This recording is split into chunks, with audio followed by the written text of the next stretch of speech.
Welcome to Integrative You Radio, hosted by Dr. Nick Carruthers and yours truly, Dr. Nicole Rivera. This is the place where you become limitless.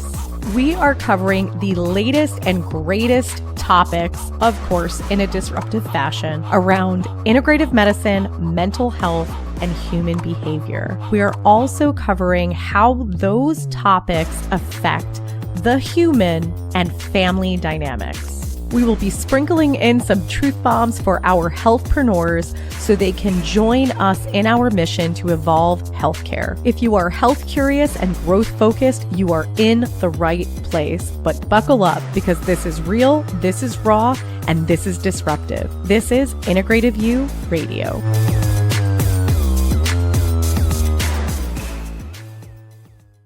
What is up, everyone? Welcome back to another episode of Integrative You Radio.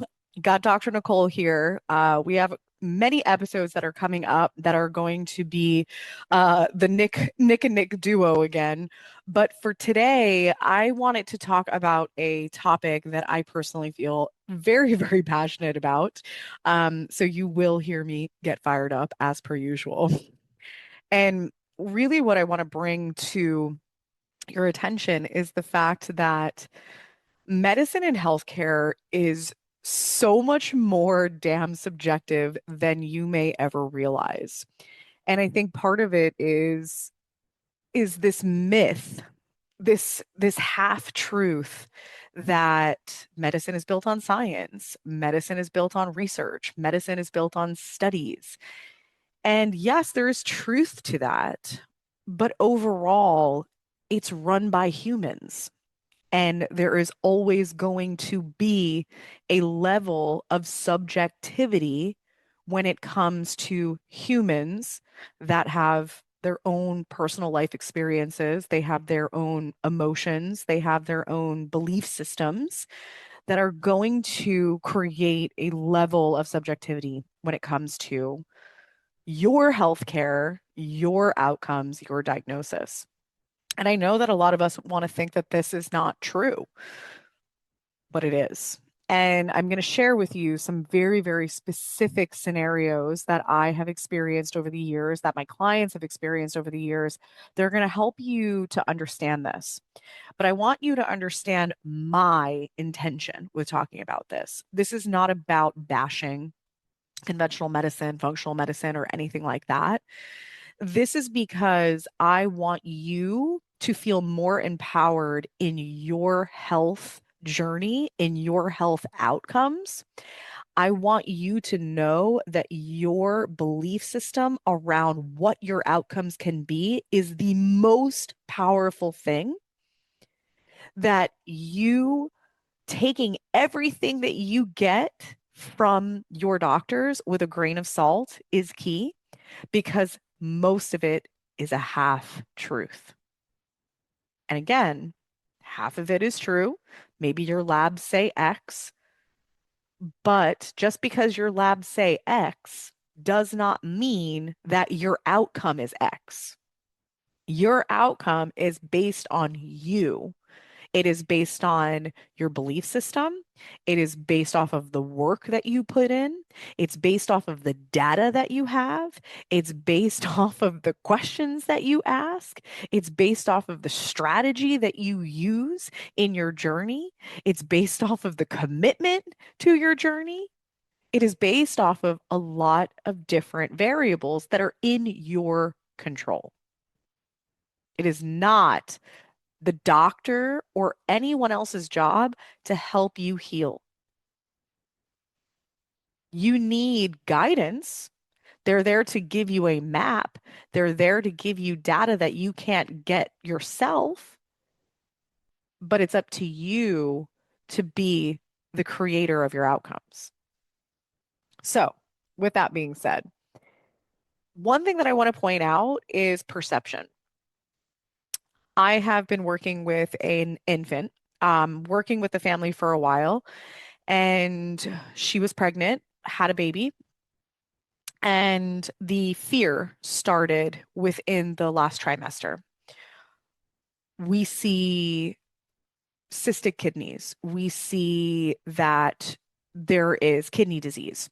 There's a probability that your child will be born with one kidney.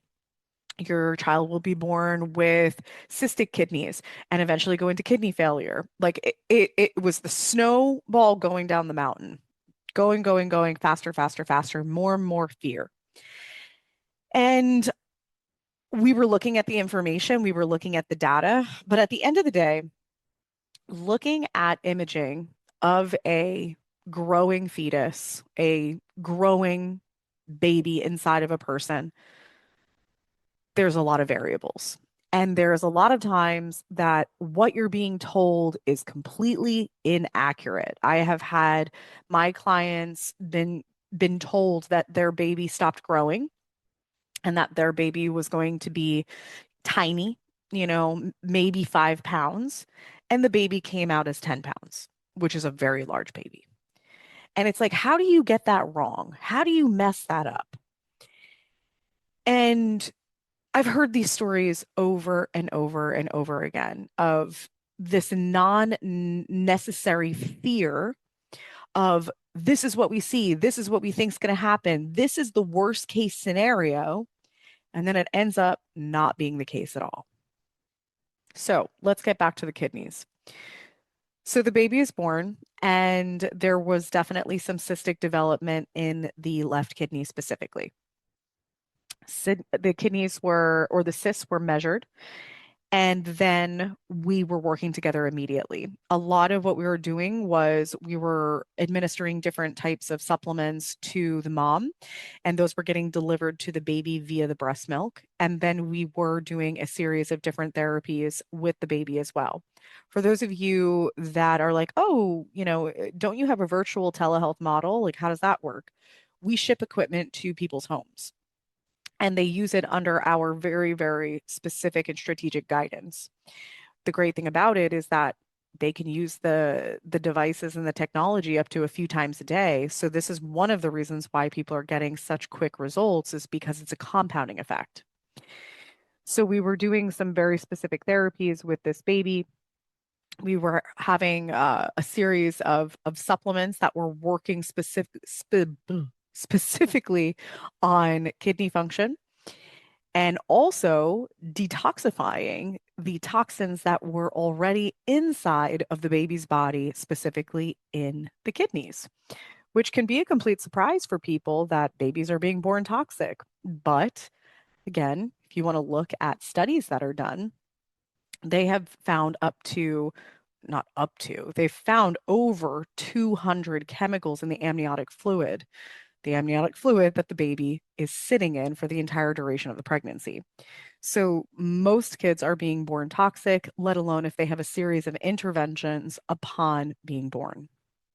So we were leveraging some very, very strategic things. And in a few months, we then saw that the biggest cyst reduced by 75%, the second biggest cyst reduced by 45%, and the smallest cyst reduced by 25%. So here's the kicker. So the doctor responds, the nephrologist, I've never seen this. I don't know what's happening. I don't know how this reduced. This doesn't happen. Sadly, a lot of times my clients, they feel exhausted with the idea of even trying to share what they're doing alternatively with us because one, the doctor doesn't care. Two, they're never going to understand. Three, if anything, they'll find a way to spin it to say, this is bad, stop doing it. So they just stay hush hush and they are like, yeah, it's a miracle, huh? We can't believe the cysts have reduced so much. So still even with that change, the doctor's like, well, essentially it's inevitable that the left kidney is going to have complete loss of function. So I'll see you in a couple months and we'll do another ultrasound because chances are the left kidney won't have function by then. So again, more fear, more fear. Goes back. And so they do another ultrasound. They do not provide the same report. But my client is very smart and she took a video of the ultrasound as they were doing the ultrasound. And if you've ever done an ultrasound, depending on what they're looking at, they will do measurements during the ultrasound. Like they did that with my pregnancy, measuring, the limbs and measuring the fingers, measuring the aorta, the blood vessels, etc. So they were doing the same thing with the kidney. And so she sent me the video. I was able to play it, analyze it, look at the measurements that they came up with. And so essentially, this was about 8 months from birth and 8 months from the first ultrasound. And we had the smallest cyst completely gone. So we're down to two cysts. One was reduced by 90%, and then one was reduced about 85%. So essentially, there was almost a complete resolution to the cysts in the kidney. So I was very happy with this information and, being able to analyze the ultrasound and deliver this information to my client.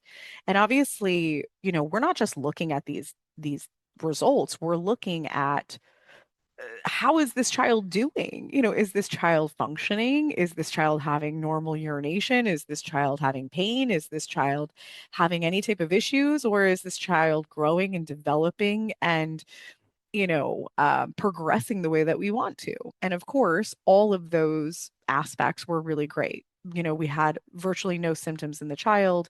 We are seeing normal growth. We're seeing normal development neurologically and physically. So obviously, all of that is a huge win. And then on top of it, being able to see that there are positive changes happening to the actual organ, it's just even better.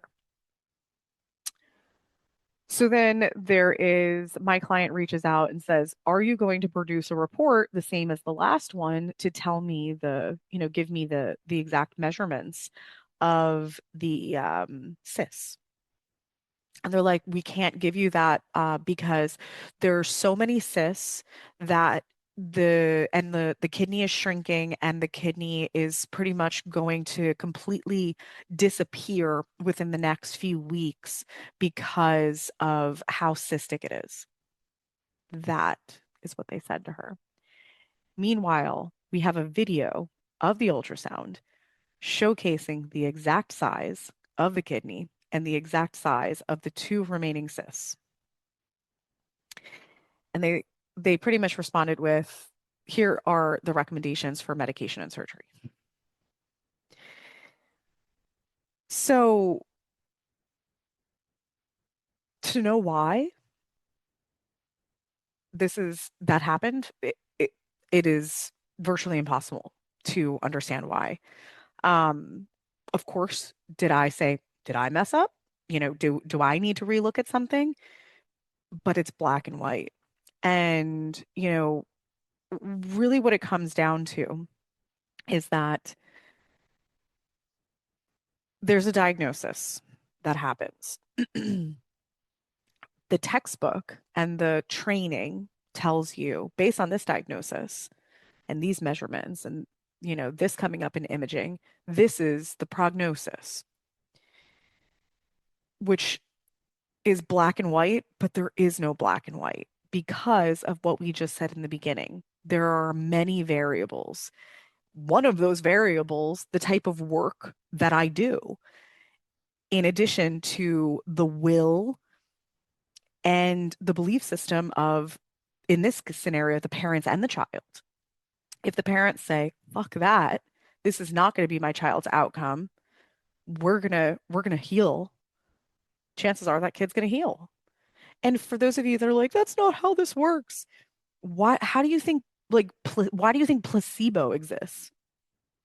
They've proven over and over and over again that placebo is always better than the pill or the surgery.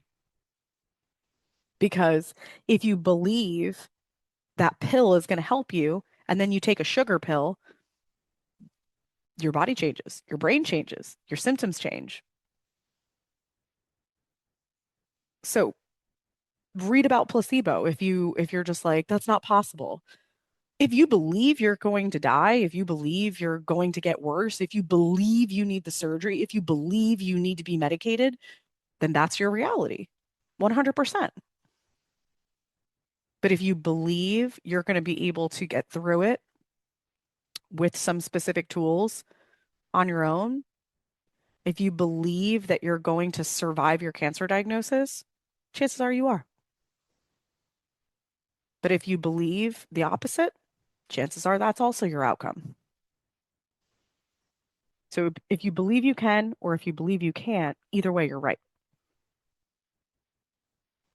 So understanding that a prognosis, some person put a prognosis in a textbook and trained all practitioners to say this is the gold standard.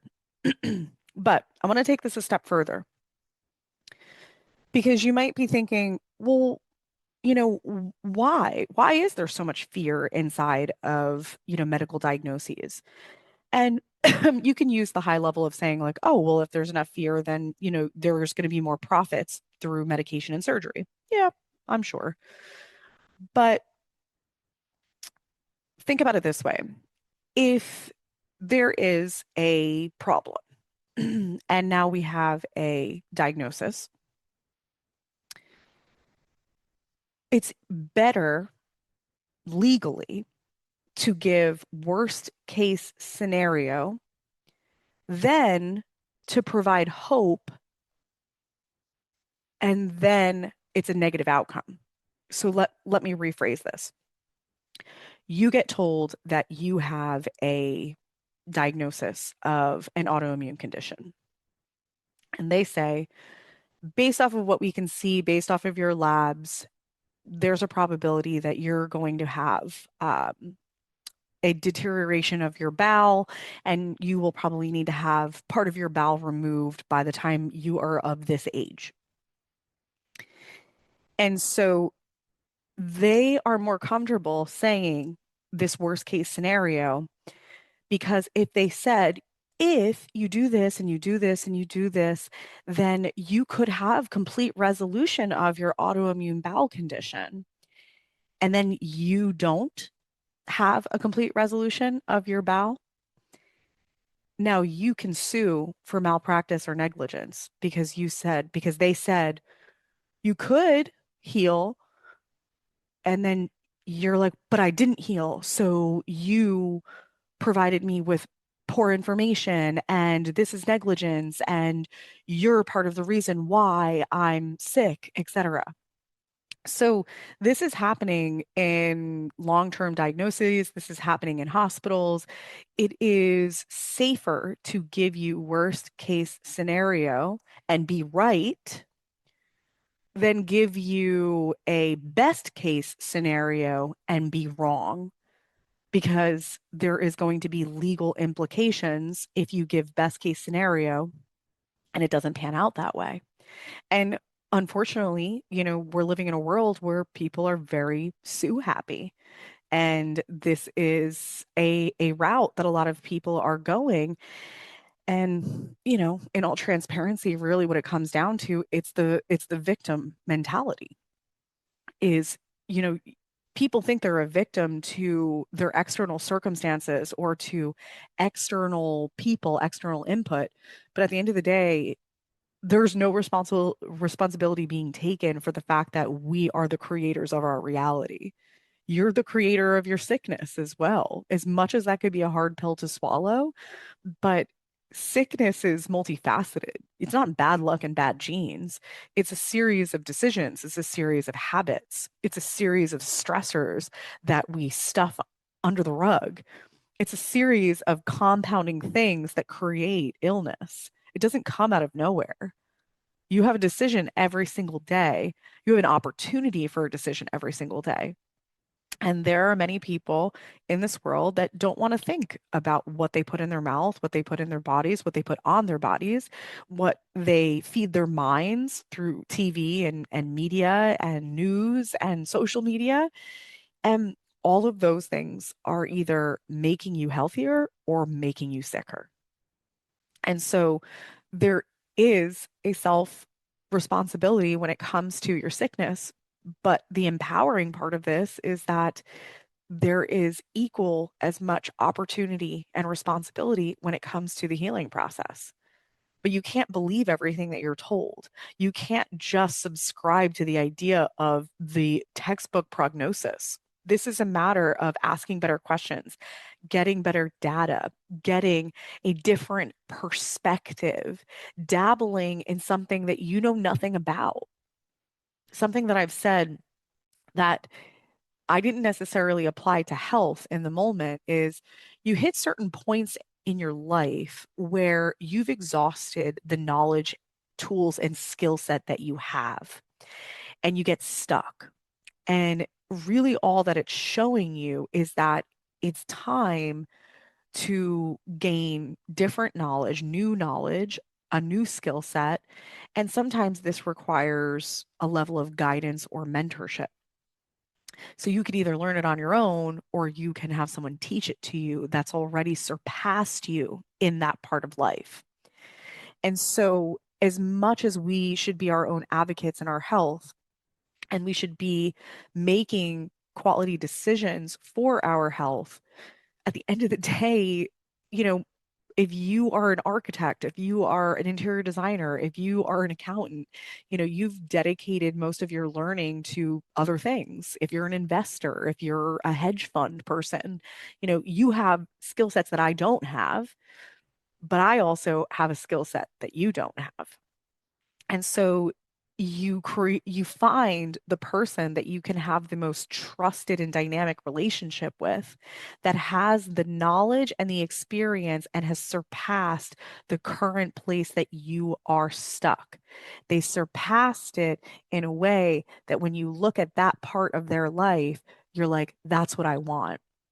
So if you look at me and my family and our health and you go, wow, that's what I want to create for myself. I want to create that for my family. I want to have a level of confidence in health. I want to be able to live a life where I don't need medication. I don't need surgery. I don't even need health insurance because I know that I have exactly what I need in order to navigate my health for me and my family. And if that's what you want, then you know who your mentor is. It could be us. And the same thing that I do is when I get stuck, if it's business, if it's finances, if it's other things, I'm going to look for the individual who has surpassed this level of stuck, meaning stuck at this level of life, and they have achieved what I would like to be my ideal outcomes. Because everything is figure outable, as Marie Forleo says. I love her. And everything is doable. Everything, some of the biggest challenges are our biggest opportunities. But it's all how you think about it, it's how you approach it, and it's also how the tools to get through it. And sometimes those tools are tools that are given to you by someone who is more knowledgeable in that area. There's nothing wrong with asking for help.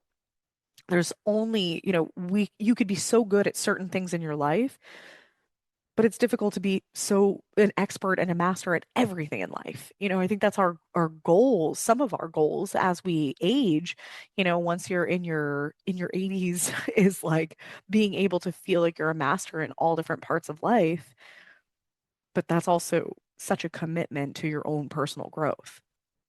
So, the moral of the story is that we need to take everything that we hear when it comes to our health outcomes, our health prognosis, our health diagnoses, take it with a grain of salt because it's a half truth. And you are in the driver's seat of your outcomes. And it's about what you think, what you believe, the better questions you ask, and the better data you gather. And with that being said, is that you have the opportunity to surpass anything that you're being told about what your outcomes should be. because a textbook does not match the majority of humans and human experience.